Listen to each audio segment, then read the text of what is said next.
আসসালামু আলাইকুম।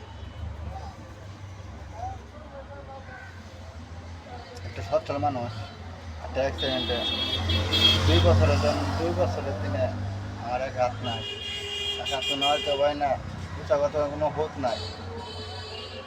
কপাল দুষে একটা অ্যাক্সিডেন্টে আমার হাত হারাইলাম। কোনো কামাই নাই, কেউ কাজেও নেয় না, কেউ ডাকও দেয় না। আগের শুধু ডাক দিত, ভালোবাসতো, মানুষজন থাকতো, দু একজন পোলাবানো থাকতো।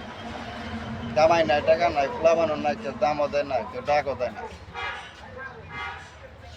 আজকে ঢাকায় নিতে যাওয়া লাগতেছে, এই তার ব্যাপার কাগজপত্র নজর নিয়ে যাওয়া লাগতেছে না। পেটিশন হারা মূল্যায়ন দেবো না, তবে ওই পেটিশন নজর নিয়ে যাওয়া লাগতেছে।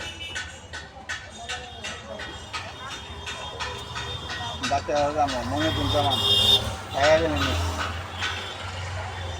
সবাই দোয়া করবেন। কামাই নাই, কামাই থাকলে জানি না ডাক্তার কত টাকা খাবো, আমার এই টাকা পাবো কোনে, ব্যাংকের কাছে আর কত লাগবে। সবাই আমার দিত, আমি হাতের অবস্থানটা করতে পারতাম।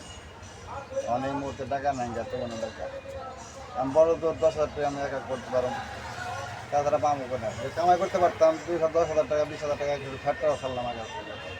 আমার কাছে 500 টাকা আমার কাছে টাপ ব্যাপার আছে, গাড়ি বাজে যাবো, ডাক্তার দেখাম, ডাক্তারের ভিজিট খাবো, ভিজিটের টাকা বন্ধ আমি মাসের কাছে তা করে নিতেছি। দেন কপাল, আমার কপাল বন্ধ দেন খাইরা করে ছোটো ছোটো হয়ে গেছে তার মধ্যে।